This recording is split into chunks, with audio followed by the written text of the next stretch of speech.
Keino Classic, the men's 100 metres, and this event has produced two of the top 10 fastest times ever in the history of men's 100 metre sprinting.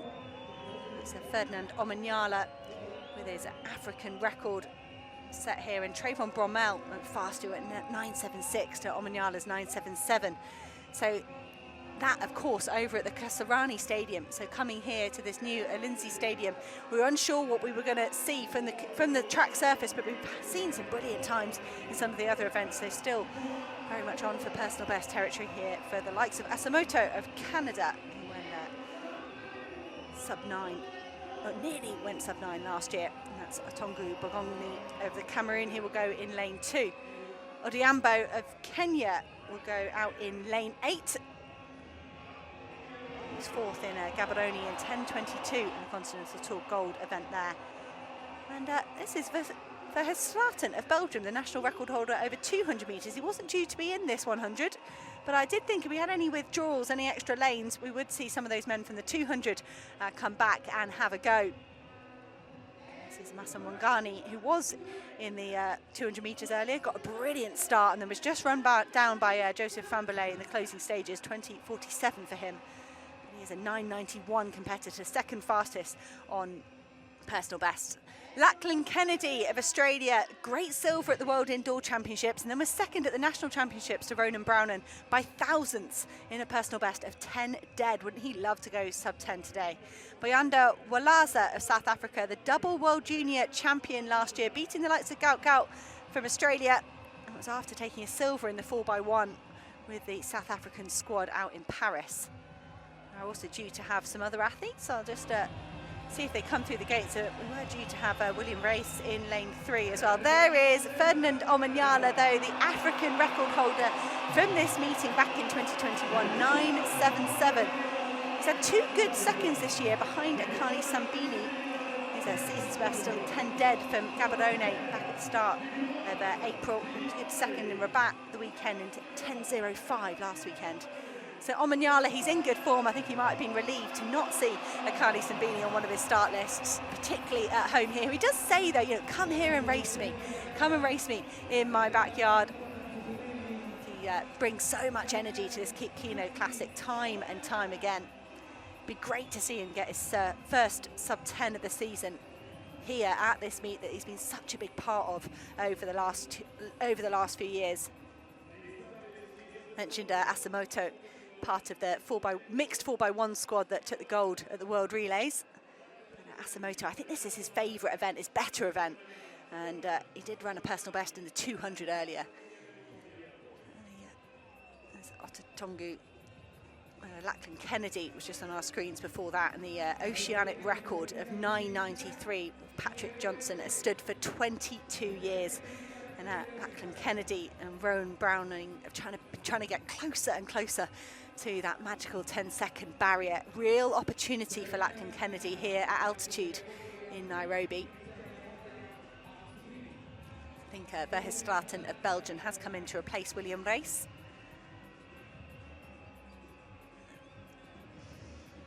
Massa Mwangani, I mentioned that good start in the 200 metres. If he can recreate that form here, could put pressure on the likes of Ferdinand Omanyala, who will be to his left-hand side. But Bayanda Walaza of South Africa, a new name on the circuit. He took a great win in Croatia, in Zagreb, in the Continental Tour Gold in 9.94. New personal best, he's 4th all-time on the junior rankings, and just 500ths of a second off Letsile Tebogo's world junior record. He goes there in the purple strip, purple Puma strip in lane 5, alongside the African record holder, Ferdinand Omanyala.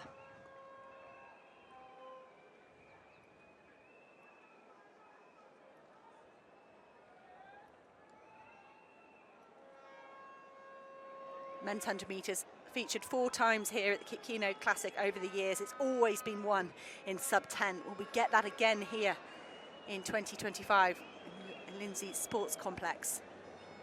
Ferdinand Omanyala, African record holder, the Kenyan great, goes in lane 6 against the new youngster, Bayanda Walaza, and Australia's Lachlan Kennedy in lane 4. And that's a good, oh, maybe too good. I was going to say good start from Bayanda Walaza of South Africa. And they've been recalled. The tension was building for this race. It's a great way to end the meeting. And I wonder if Walaza just went a little bit too quickly there. Well, we'll have to see.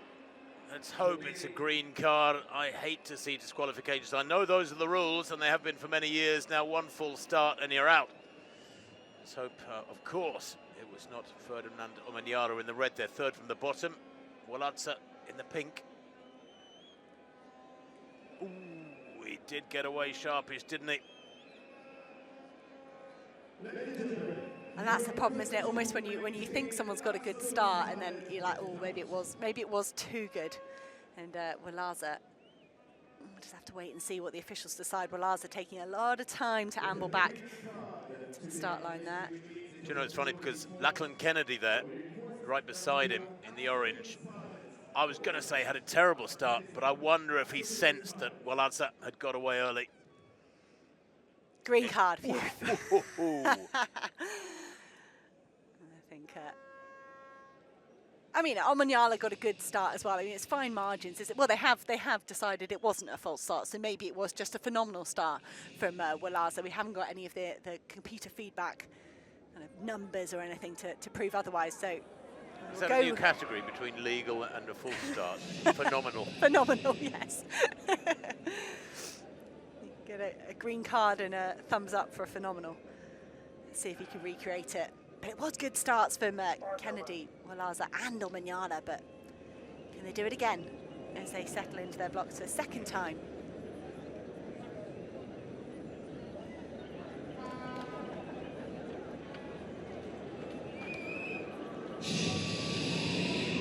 The stadium announcer asking the crowd to stay quiet. The start's so important in this event.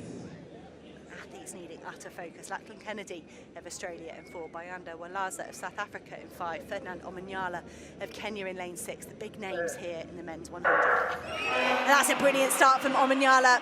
Walaza not quite as good as he was in that recall, but here goes Lachlan Kennedy. Could Lachlan Kennedy go under 10 seconds for the first time and take a big win? 9.98 for Lachlan Kennedy. Finally, the Australian goes under 10 seconds.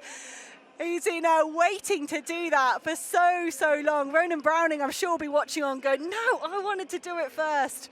But Lachlan Kennedy, silver in Nanjing, in his first indoor season. The Australians obviously don't run on indoor tracks all that often. And then to maintain that form into this early season, to go sub-10, but to beat Ferdinand Omanyala and the world junior champion, Bayanda Walaza. Great run from Kennedy. Superb start from Kennedy too. He was away before Walaza, so he probably matched Omanyala. Omanyala third from left in the red, but Lachlan Kennedy in the orange held his form really well, was so strong through the second half. Look at Walaza all over the place, the head rocking around. Omanyala well beaten by Walaza as well in third place though in front of the home crowd. There are bigger fish further down the road for him to be checking out. He won't be too worried about these. All smiles, Ferdy Omanyala. He has stated he wants to get back into rugby later on in his life, before he's too old for it. Lachlan Kennedy though, 9.98, another Aussie goes sub-10. That is fantastic for the 21-year-old. The Aussie record, 9.93, he's a little way off that. But boy, oh boy, that is some win. Utilising the altitude, utilising the great conditions. And Hannah, did I see a wind of -1.7 came up initially? Sure.